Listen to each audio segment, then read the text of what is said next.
La charla que les voy a platicar hoy, la titulé como "Las plantas tienen insulina". Ujú. Bueno, pues les comento que no tienen insulina como tal, pero sí tienen una serie de moléculas que actúan como factores de crecimiento semejantes a insulina. El crecimiento, cuando se da un crecimiento de la célula, es decir, un alargamiento de per se de la célula, que es un prerequisito para que se dé la proliferación celular, es decir, un incremento en el número y mantenga los tejidos, mantenga los órganos, ¿no?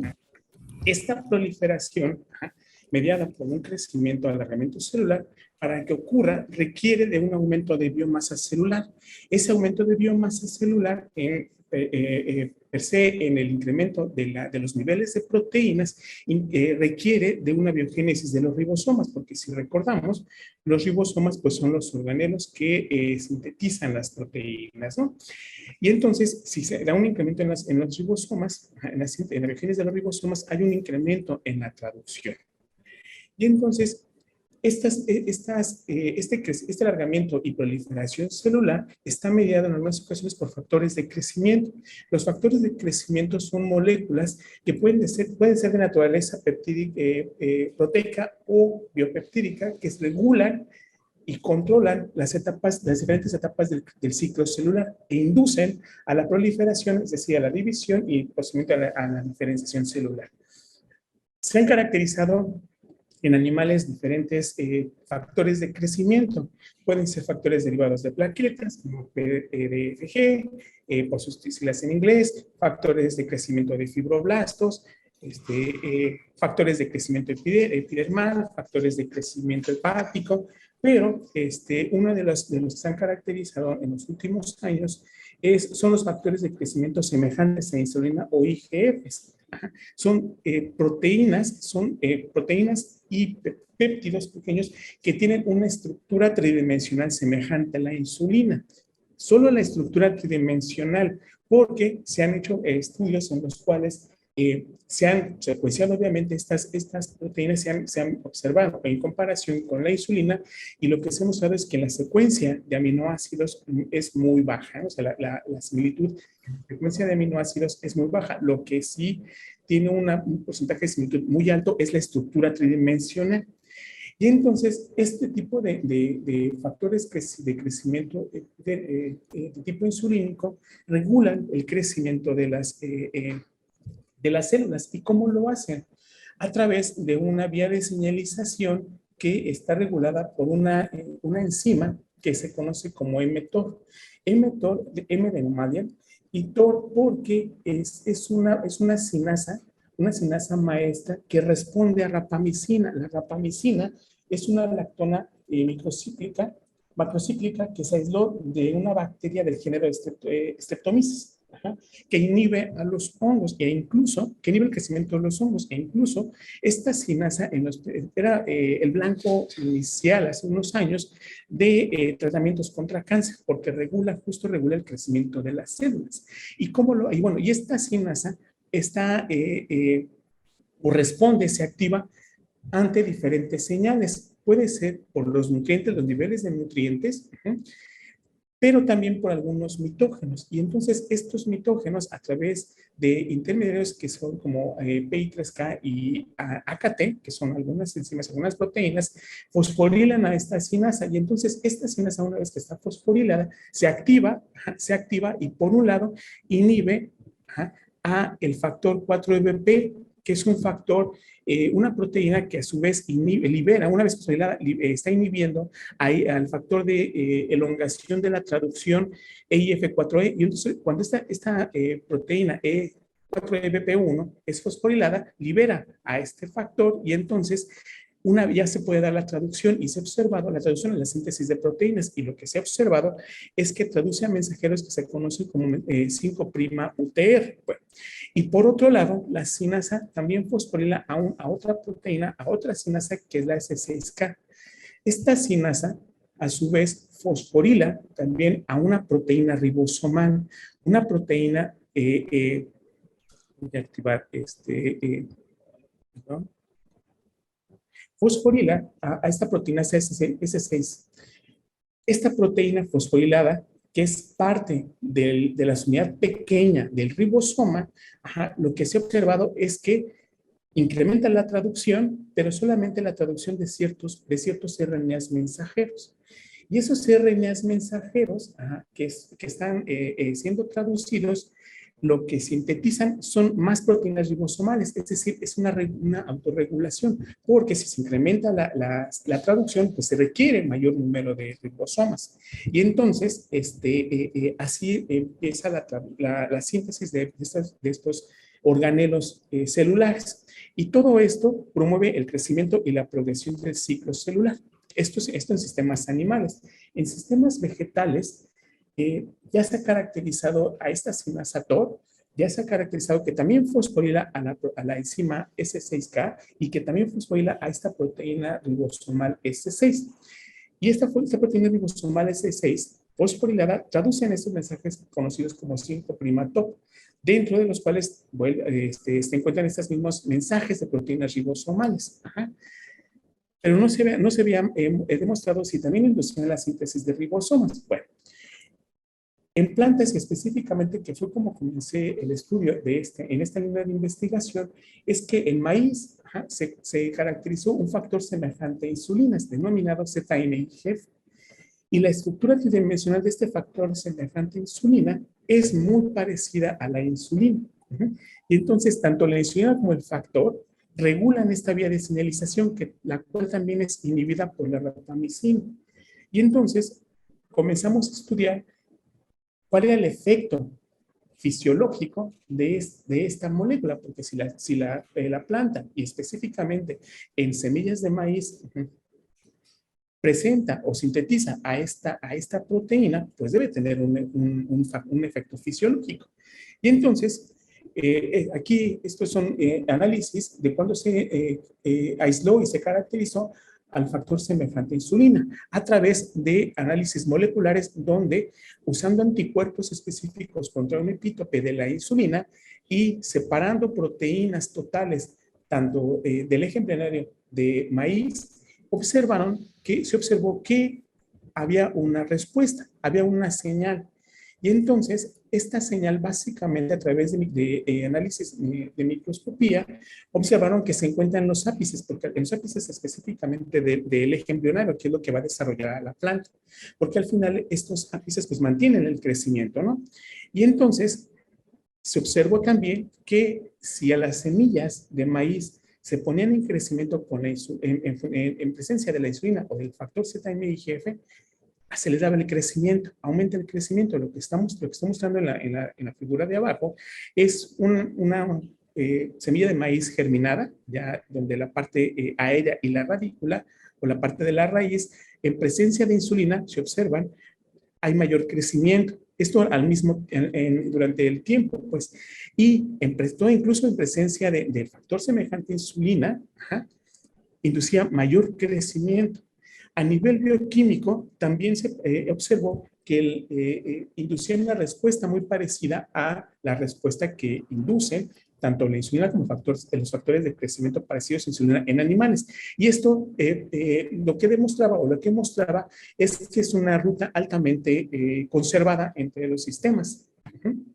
Bueno, y entonces parte de lo que comencé a estudiar de estos factores semejantes a insulina es cómo inducen a la síntesis de ribosomas. Por un lado, esto fue un artículo, de los primeros artículos que empecé a publicar en esta línea de investigación, en los cuales demostramos que si la insulina y el factor semejante a insulina presentan una respuesta muy similar, y la insulina tiene, pues, de mayor accesibilidad, pues utilizamos como efector a la insulina.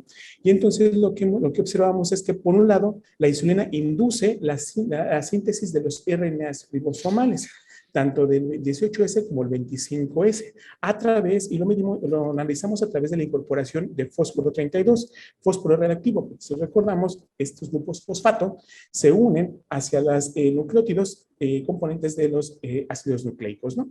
Y entonces, si observamos un incremento en la incorporación de esto de fósforo reactivo en respuesta a la insulina. Por otro lado, Los ribosomas no solamente están compuestos de RNA ribosomal, también de proteínas, entre 80 90 proteínas. Y entonces, proteínas ribosomales. Y entonces, ahora lo que observábamos, o lo que quisimos demostrar, es que si también la insulina inducía la síntesis de proteínas a lo largo del tiempo. Entonces, comenzamos a hacer análisis de incorporación de metionina, azufre 35, también un isótopo, un radioisótopo, incorporado hacia la síntesis de proteínas. Y lo que observamos es que durante el tiempo hay un incremento en la síntesis de proteínas, pero la insulina, que son las barritas negras, induce todavía más esta síntesis de proteínas. Y que la rapamicina regula este efecto. Sin embargo, como les mencionaba, son alrededor de 80 a 90 proteínas, dependiendo del perdón, dependiendo del organismo y del tejido. Y entonces, a través de análisis electroforéticos, mostramos que la insulina no induce la síntesis de todas las proteínas, porque esto sería a la célula, le cuesta, ocuparía un gasto energético muy grande. Y entonces, solamente de ciertas proteínas que está regulando la insulina. Y esto nos preguntamos, bueno, ¿por qué específicamente a esas proteínas? ¿No? A esas proteínas. Y entonces hay reportes en los cuales proteínas ribosomales, ciertas proteínas ribosomales que se conoce que tienen una función dual, es decir, no solamente están participando en la estructura tridimensional de los ribosomas, sino que tienen otra función. Y esa función es una función regulatoria. Es una función regulatoria. Dentro de estas proteínas que tienen una función dual y que nosotros mostramos que se incrementaban en respuesta a la insulina, encontramos a través de análisis por Western blot de la proteína ribosomal S6 y la proteína ribosomal L3. Proteínas de ambas subunidades que están regulando, mientras que otras proteínas no induce la insulina la síntesis de nodo. Bueno, pero también induce la transcripción del DNA ribosomal. Aquí lo que estoy mostrando, nada más para recordar, es cómo se encuentran los genes del DNA ribosomal en el nucleolo. Son secuencias altamente repetitivas en los cuales se tienen ya las secuencias de los RNA ribosomales maduros. Y estos RNA ribosomales maduros están flanqueados por secuencias que se conocen como en ambos extremos, tanto en el 5' como en el 3'. Dos secuencias externas, como 5' ETS y 3' ETS, y dos secuencias internas, ITS1 e ITS2. Algo muy importante y que quiero recalcar es que las secuencias de los RNA ribosomales maduros, es decir, del 18S, el 5.8S y el 25 o 28S, son altamente conservados en todos los organismos, tanto la longitud como la secuencia. Lo que no está altamente conservado son estas regiones internas y externas, e incluso se utilizan como marcadores moleculares. Más adelante lo voy a retomar un poquito. Cuando se da la transcripción de este DNA ribosomal, es una micrografía tomada de estos artículos, se conoce que forman árboles de Navidad, porque esto sería, el eje principal sería el DNA ribosomal, y estas ramitas que hacen referencia a las ramas de un árbol de Navidad, de un pinito de Navidad, serían los transcritos que después van a ser procesados. Y entonces, parte de este trabajo que también publicamos nos permitió observar y caracterizar a esos precursores, cómo se va modificando y procesando este pre-RNA ribosomal. Y lo que muestro del lado izquierdo son los precursores y la inducción de la transcripción mediada por la insulina. Algo que no se había demostrado previamente durante la germinación de cualquier semilla. Bueno, eso es como parte de qué función tienen esos factores semejantes a insulina dentro de las plantas. Sin embargo, estos factores semejantes a insulina no solo se han caracterizado, o no solamente se ha caracterizado en semillas de maíz, se han caracterizado en una variedad de plantas de diferentes familias botánicas. Dentro de estas se han caracterizado en Poaceae, que es al final la familia a la cual pertenece el maíz, Fabaceae, como chícharo, que también se han caracterizado en una planta que se conoce como costos ígneos, que se conoce como planta insulina, e incluso en algunas partes del mundo se consume, se mastica la hoja y se observa que regula los niveles de glucosa, que pertenece a la familia de las Fabaceae. Y también, por otro lado, entre otras plantas, ¿no? Pero una de las que se ha caracterizado también en los últimos años es en ginseng, de la familia Araliaceae. Bueno, y entonces se han hecho estudios en los cuales estos factores semejantes a insulina, específicamente de maíz, sí induce la toma de glucosa en cultivo de células. Y lo que se observó es que este factor semejante a insulina permite la entrada de la glucosa hacia las células, hacia las células. Y por otro lado, los factores semejantes a insulina de otras plantas, como costos ígneos, les comentaba, se aisló, se probó en animales, en ratones específicamente, tanto ratones sanos como ratones que se les indujo diabetes mellitus del tipo 2. Y lo que se observó es que bajan los niveles de la glucosa en la sangre, tanto en animales sanos como en animales inducidos con diabetes, e incluso una bajada mucho mayor en comparación con aquellos fármacos que se utilizan actualmente en tratamientos contra diabetes. Entonces, esta es una aproximación y una pues, prominencia del uso de plantas medicinales. Aquí les muestro, bueno, y entonces les mostraba que en realidad los factores semejantes a insulina, la secuencia tridimensional es la que se parece a la insulina, diferente a la secuencia de aminoácidos, porque lo que se ha hecho es también de tratar de caracterizar el gen. Si recordamos, la insulina es una hormona de tipo proteica, es decir, que está sintetizada en un gen del DNA, pero en plantas no se ha caracterizado el gen. Lo que lleva a pensar es que sean producto de varios genes, Bueno, y entonces, esto fue parte de lo que comencé a estudiar. Posteriormente, en algunas plantas que se utilizan con fines medicinales, como alternativa medicinal, se empezó a hacer los análisis moleculares para tratar, o técnicas moleculares para tratar de identificar, caracterizar a ese tipo de plantas. Y entonces trabajamos esta es otra publicación que tenemos, trabajamos con 6 plantas medicinales que se ha demostrado que tienen diferente actividad farmacológica, de diferente familia. Y entonces aquí lo que hice fue la amplificación de un fragmento de RNA ribosomal y caracterizar a cada una de estas plantas. Actualmente, sobre todo en las plantas medicinales, se utiliza la caracterización fitoquímica, pero también la caracterización molecular. Porque como no está regulado el vender y el uso de algunas plantas medicinales, se necesitan estudios fitoquímicos y estudios moleculares para saber si en realidad la planta que se está vendiendo y el extracto de esas plantas proviene de las plantas que ya están caracterizadas.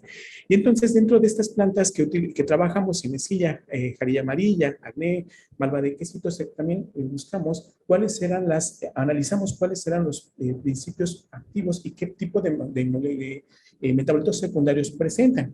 En algunos, antraquinones, alcaloides, diferente cantidad de taninos y diferente cantidad de saponinas y flavonoides. Si recordamos, los flavonoides son utilizados como antioxidantes, con diferentes cantidades, ¿no? Y posteriormente analizamos también las secuencias de los RNA ribosomales 18S de estas plantas, característico de cada una de estas plantas. El producto de estas amplificaciones, un fragmento pequeño de estos RNAs se subió y está reportado en el banco de genes. Bueno, como sabemos, y como buen biólogo, pues México es megadiverso. Y sobre todo en Oaxaca es uno de los 5 estados de mayor biodiversidad en el país. Y entonces nos ofrece una amplia variedad de cualquier organismo biológico. Entonces, actualmente me encuentro estudiando una planta, o estoy estudiando una planta que se utiliza en la costa, aquí en la costa de Oaxaca, que regula los niveles de glucosa. Pero no saben, por un lado, no saben qué tipo de planta es, cuál es la especie de esta planta. Y por otro lado, tampoco se conoce cuáles son los metabolitos, tanto primarios como secundarios, que tienen este efecto en regular los niveles de glucosa. Varias de en la medicina tradicional que se ejerce aquí en la costa de Oaxaca es utilizado el tallo subterráneo de una planta que se conoce como planta mapache. Y entonces aquí lo que les estoy mostrando es la localización y los lugares de colecta que hemos estado trabajando específicamente en el área y en el municipio de San Pedro Mixtepec, que es donde pertenece parte de Puerto Escondido. Bueno, y entonces esta planta que se conoce como planta mapache, regula los niveles de glucosa en la sangre, pero la parte que se utiliza es el tallo subterráneo, o que se conoce como bejucos. De este lado es una muestra, un ejemplar de la planta mapache, donada por una persona que trabaja como curandero aquí en la costa de Oaxaca. Y lo que se observa es que esta planta presenta zarcillos, tiene unas características muy específicas de crecimiento y este es un ejemplar que seguíamos en una de las zonas que colectábamos, ¿no?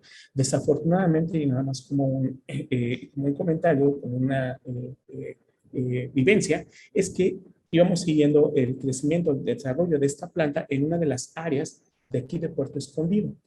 Desafortunadamente, pues Puerto Escondido es una zona, un lugar muy turístico y entonces hay muchísimo extranjero que radica aquí en el municipio. Y entonces barrieron con todas estas zonas porque la intención es que vendan los terrenos y pues nos dejaron sin material biológico, ¿no? Porque se llevaron todo.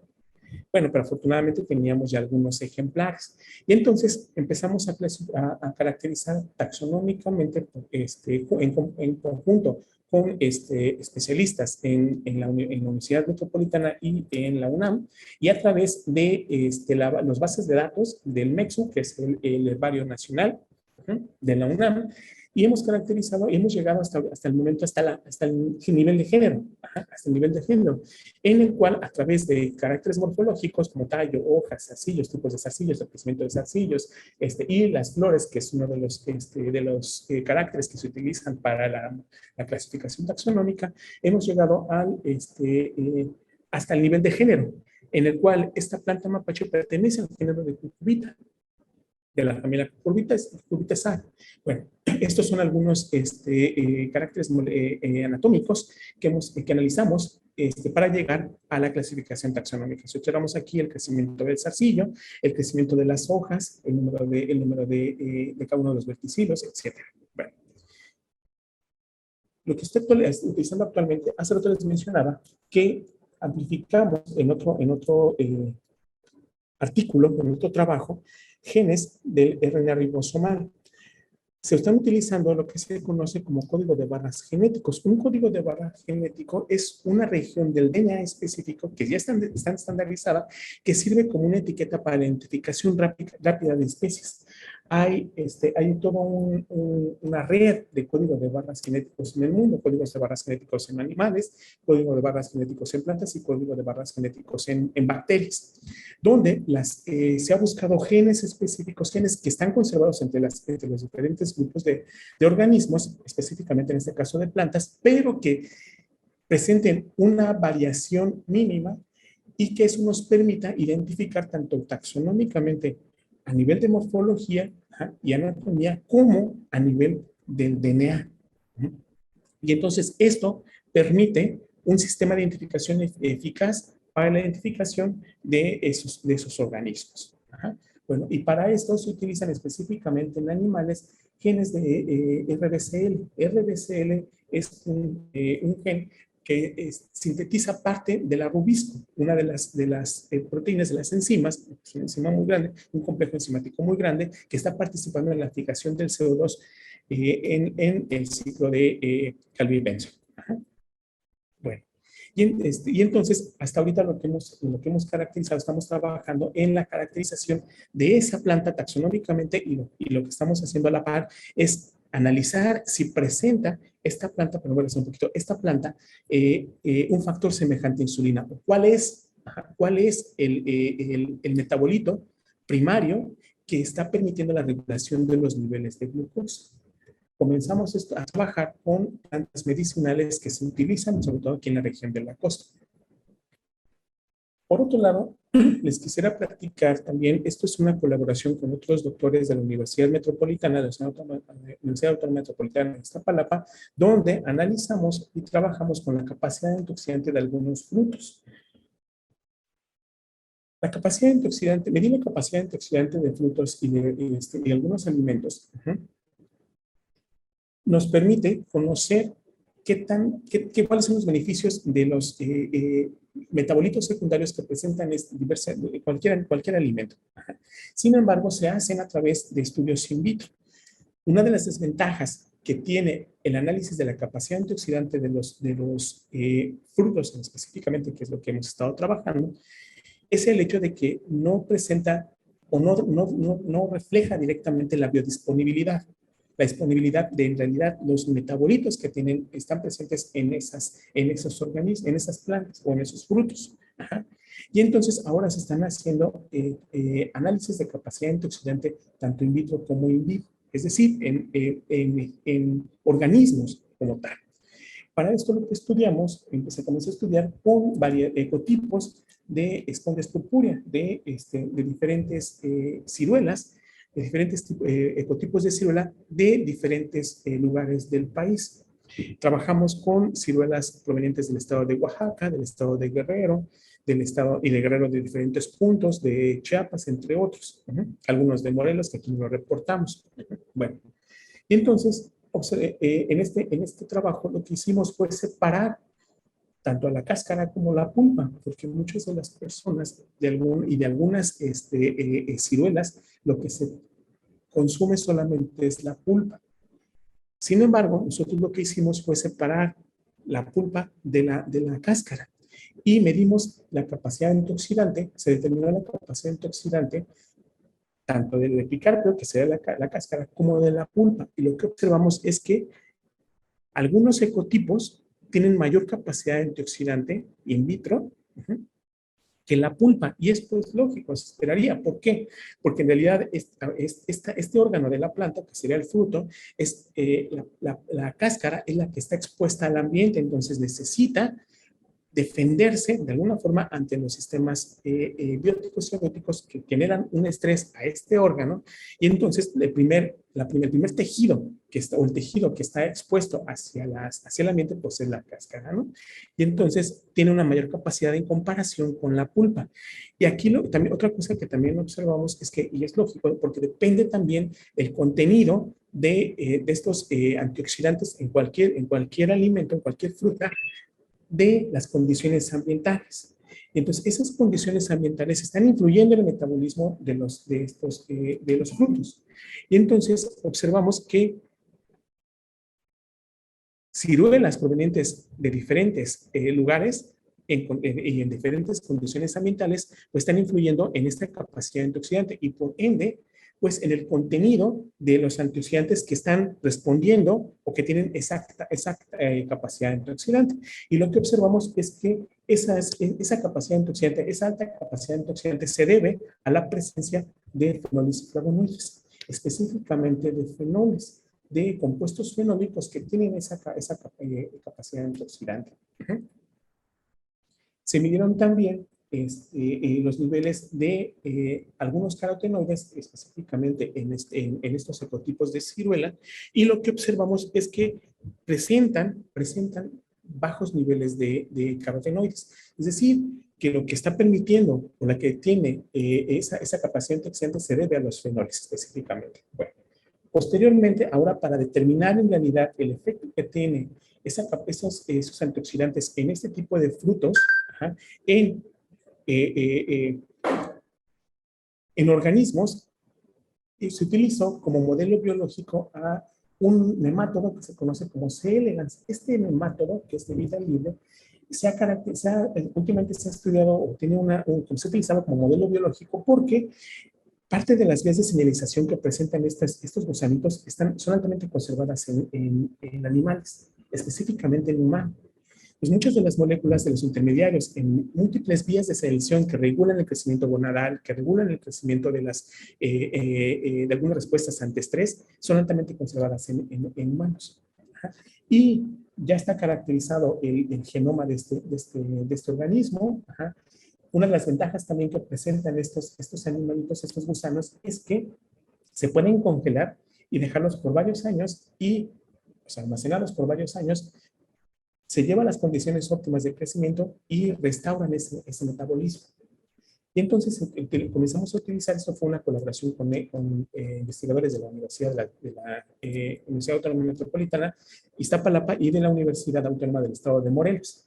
Y entonces lo que observamos es que cómo estos antioxidantes provenientes de ciruela permiten o tienen un efecto benéfico en estos organismos ante un estrés, ante un tipo de estrés. Y lo que mostramos es que si poníamos diferentes concentraciones de los extractos, solamente de dos ecotipos de los cuales utilizamos, en el medio en el cual crecen estos animales, y los sometemos a un estrés, específicamente aquí lo utilizamos un estrés por calor, ajá, sí tenían un efecto. Y lo que observamos es que han medido a través de la sobrevivencia de estos animales. En el control, es decir, en aquellas placas donde crecíamos estos gusanitos que no tenían un extracto, a 5 horas, la mitad de los animales ya habían muerto. Mientras que, independientemente de la concentración que utilizamos de los extractos provenientes de estos ecotipos de ciruela, mantienen la viabilidad de los animales. E incluso en algunos, a 10 microgramos por mililitro del extracto, ajá, utilizando el extracto de costeña, un ecotipo conocido como costeña tierra colorada, observen, es casi al 100%. Pues tiene un efecto. Ahora lo que no se conoce es cómo es el mecanismo bioquímico y molecular que permite esa protección. Pero esto nos da un acercamiento a ver cómo se encuentran o cómo están teniendo un efecto los antioxidantes provenientes de una fruta específicamente de ciruela. Uh-huh.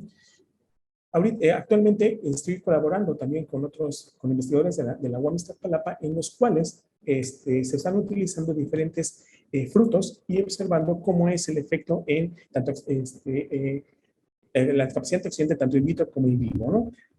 Quiero agradecer a los colaboradores en la UMA, específicamente al doctor Carlos García, a la doctora Irma, a los estudiantes de maestría y de servicio social, y a la doctora Laura Pérez y al doctor Darío Gómez Lunton, que son los investigadores de la UAM Iztapalapa con los que estoy colaborando. Estas son las líneas de investigación, les agradezco mucho la atención. Y mis datos, si quisieran cualquier duda, cualquier contacto, muchísimas gracias.